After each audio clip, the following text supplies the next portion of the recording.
하남에 네.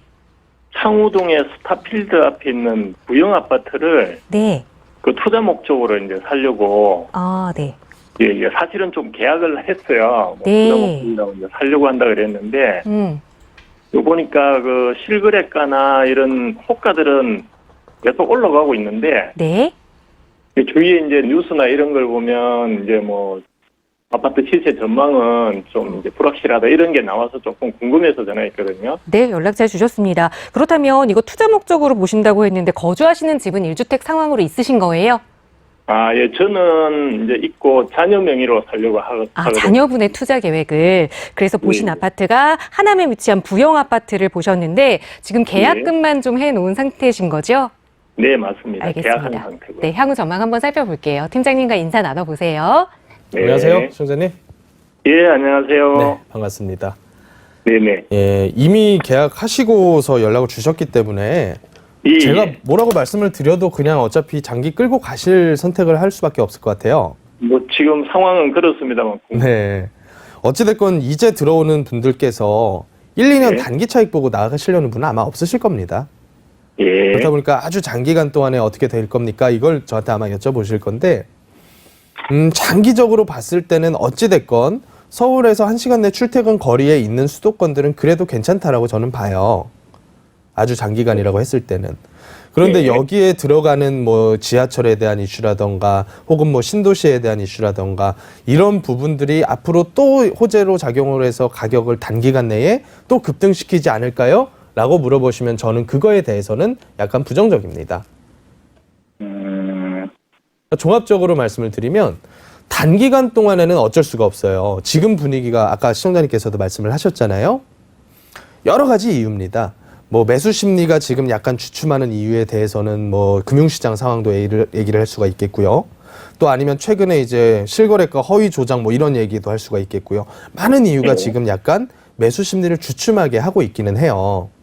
네. 근데 그렇다고 해서 갑자기 매수인들이 아파트에 대한 관심을 뚝 끊고 또 매도인들은 갑자기 급매로 물건을 확 내놓고 이런 일은 발생하지 않을 거예요. 아까 전에 방금 전 상담자분 말씀 혹시 들으셨나요? 예, 목동 하나, 창동. 삼성동 하나 아파트를 가지고 계시는 분.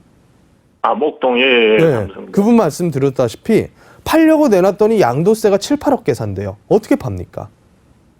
다주택자 분들 중에서도 그런 분들 많으시거든요. 그러니까 매물 급속도로 많이 나오면서 어떻게 시장이 폭락 주저앉을 거다? 이런 전망은 좀 하기 힘들 것 같아요. 그렇지만 장기간 동안으로 봤을 때는, 그러니까 앞으로 뭐 3, 4년, 4, 5년을 봤을 때는 또다시 한번 폭등하기에는 너무 힘든 상황이다라고는 저는 개인적으로 생각을 합니다.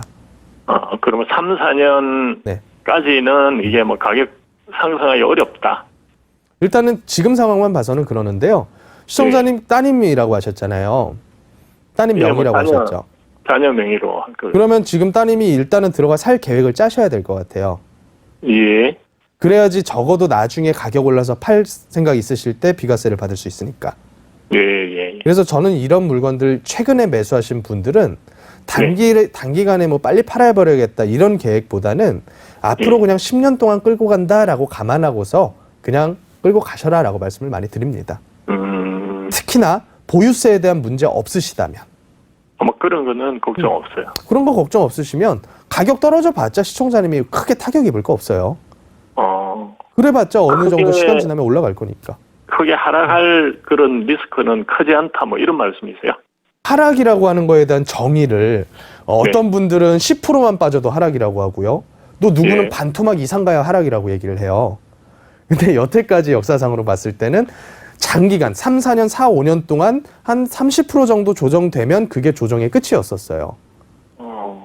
그리고 나서 다시 올랐기 때문에 저는 장기간 끌고 가면 어차피 가격은 올라 있을 거다. 이렇게 네. 말씀드릴 수가 있는 거죠.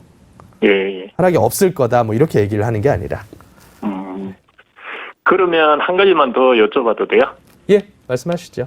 거기 교산 신도시가 이제 그 개발이 돼서 들어오면 예. 그게 한 2025년 뭐 이렇게 보더라고요. 네. 그거하고 영향을 이렇게 감안하면 좀 어떻게 보시는지 궁금합니다. 장단점이 있다고 보죠. 교산이 들어오면서 좋아질 때들 중에 하나가 이쪽에 있는 하남 구도심 쪽이 일부는 좋아질 가능성이 저는 있다고 봐요. 그렇게 네. 보는 이유가 뭐냐면 환승역이 되거든요.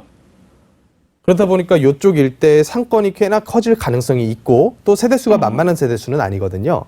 예, 예. 그리고 어떻게 보면 여기가 하남시의 거의 끝자락에 가까웠었는데 옆에 있었던 빈 땅이 그래도 주거지로서 확 개발이 되게 되면 활력이 좀 돌겠죠. 예. 근데 또 반대로 생각을 해보면 공급되는 그 대상들이 아파트란 말이에요. 예. 아파트 중에서도 공공 분양, 공공 임대로 저렴한 가격으로 시작하는 아파트들이거든요.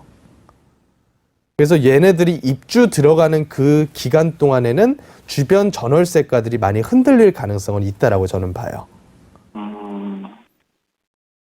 그런데 미사 들어갈 때 한번 그 강동구 일대 상황을 생각을 해보시자고요. 강동구 미사 신도시 입주 들어가면서부터 강동구 가격이 폭락을 했느냐? 그렇지는 또 않거든요. 예. 그냥 전월세가가 입주 충격 때문에 일시적으로 계속 흔들렸던 거예요. 그러다가 미사 신도시 완성이 됐어요. 그러고 나니까 얘네들이 시너지를 내면서 어느 정도는 같이 성장을 했죠. 그런 정도 효과죠. 입주 들어갈 때 좀 많이 흔들릴 가능성은 있다라고 봅니다. 뭐 일시적으로 흔들리더라도 시너지 효과 날 수 있다 이렇게 보면 되겠네요. 아주 장기적으로 어차피 시청자님 따님께서는 예. 적어도 한 5년 내지 10년 정도는 생각을 하셔야 되는 분이에요. 예. 그러니까 그런 관점에서는 저는 크게 나쁠 거 없다. 이런 정도로 정리하면 될 것 같아요. 예. 예, 오늘 여기까지만 정해 드릴게요. 네, 알겠습니다. 감사합니다. 네, 고맙습니다.